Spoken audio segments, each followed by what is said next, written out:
Richard Parker was just as helpless as he was. Overcome with emotion, Pi decided to spare him. Instead, he gathered a large portion of his food supplies and, using an improvised ladder, helped Richard Parker climb back onto the lifeboat. Pi then retreated to his raft once more, but how long could they go on like this? One day, after countless failed attempts, Pi finally caught a fish in his net. He killed it with his hatchet and offered it to Richard Parker. However, as he struck the fish, tears welled up in his eyes. He had always believed that every living creature carried a divine soul, and taking a life was a grave sin. Yet as he reflected on his situation, he had an epiphany. Perhaps God had sent the fish to save them. With newfound gratitude, Pi whispered a prayer and thanked the Almighty for helping them survive another day. As the day ends, night falls. At night, Pi witnesses a mesmerizing sight. The sea beneath him glows with luminous jellyfish. However, suddenly, a massive whale leaps out of the depths of the ocean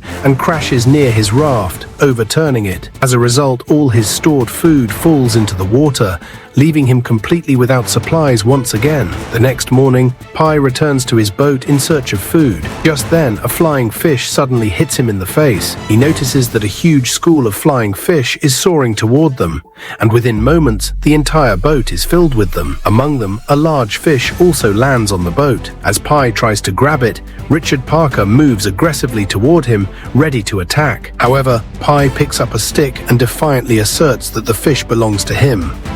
That this is his fight for survival. Though he is a vegetarian, hunger forces him to eat the fish raw. Pi soon realizes that if he wants to survive, he must train and tame Richard Parker. Otherwise, repeatedly returning to the boat like this might cost him his life. Despite the harsh conditions of the ocean, survival depends on mutual support. Just as Pi provided food for Richard Parker, the tiger's presence kept Pi alert and gave him a sense of hope. Determined, Pi starts training Richard Parker, and over time the tiger begins to respond to his commands. Though an animal, Richard Parker gradually seems to understand that Pi means no harm. Thus, their days continue. One day, Pi suddenly spots a cargo ship in the distance. Immediately, he fires several flares into the sky. Unfortunately, no one on the ship notices them, and it slowly disappears into the endless ocean. Heartbroken, Pi feels despair once again, but refuses to give up. As time passes, even though they do not understand each other's language, Pi and Richard Parker form a unique bond.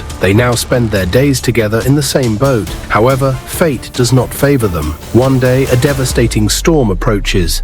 Thunder rumbles through the sky, and a bright flash of lightning strikes. For a moment, Pi feels as though a divine force has come to rescue them.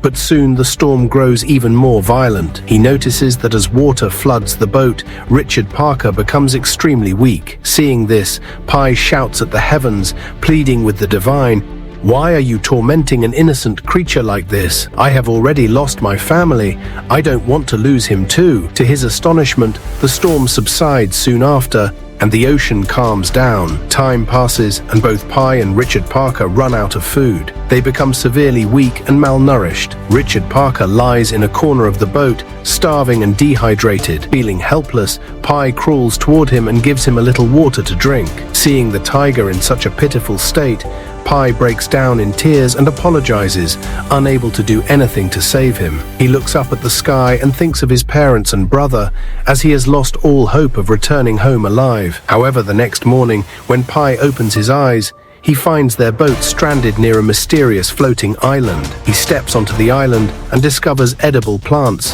which he eagerly devours after days of starvation. With newfound hope, he ventures deeper into the island, where he sees countless meerkats and numerous freshwater ponds scattered across the land. Surprisingly, despite being connected to the ocean, the water in these ponds is drinkable. Without hesitation, Pi jumps into one of the ponds and drinks to his heart's content, while Richard Parker begins hunting the meerkats. For several days, they have an ample supply of food and fresh water. One evening, as the sun sets, Pi builds a makeshift bed in a tree to sleep. At that moment, he notices thousands of meerkats frantically climbing trees as if in fear, while Richard Parker rushes back to the boat. Puzzled, Pi does not understand the reason behind their panic. However, in the middle of the night, he wakes up to a shocking sight. The water in the ponds is mysteriously evaporating, evaporating, and all the fish within them are dissolving. He realizes that at night, the island's water turns into acid, and the entire island glows eerily. At that moment,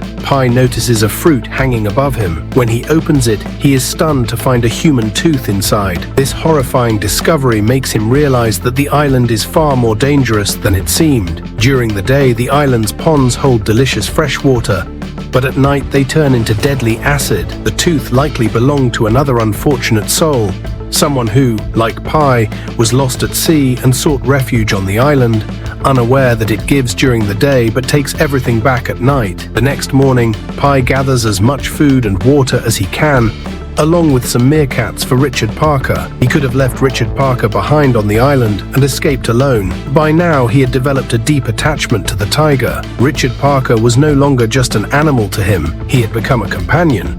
So once again, they set sail together, continuing their journey across the vast ocean. After enduring more storms and hardships, they finally reach the shores of Mexico. However, by the time they arrive, Pi is too weak to move. Even so, he refuses to give up, and somehow manages to drag the boat to shore before collapsing onto the sand. Richard Parker steps off the boat and begins walking toward the dense jungle ahead. Pi, lying weakly on the ground, watches him with teary eyes, believing that, after all they had been through, Richard Parker would turn back one last time to say goodbye before disappearing into the forest. But that moment never comes. Without a single glance back, Richard Parker vanishes into the jungle. A few hours later, some local villagers find Pi and take him to a hospital. However, before leaving, Pi breaks down in tears.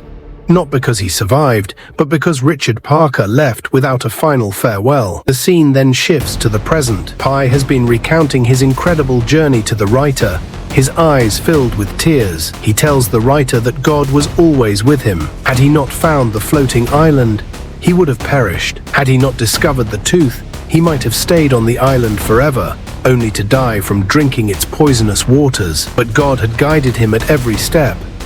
First by providing shelter on the island, and then by signaling him to leave. And throughout his perilous voyage, Richard Parker's presence kept him going. Without the tiger, Pi might not have survived, as Richard Parker gave him the hope and strength to carry on.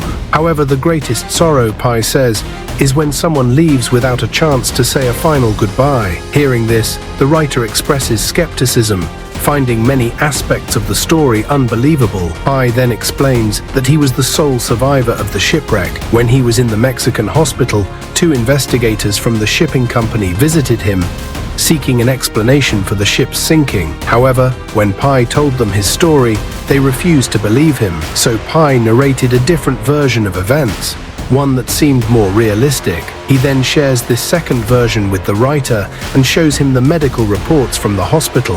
Finally, Pi asks the writer which of the 2 stories he prefers. The writer replies that he likes the one with the tiger the most. With that, he asks for Pi's permission to write about his journey, and Pi agrees without hesitation. The movie ends here. Friends, if you enjoyed this story, don't forget to give it a like. I love reading your comments, so be sure to share your thoughts below. That's all for today. See you again with another deep dive into a great movie. Until then, stay curious and keep watching.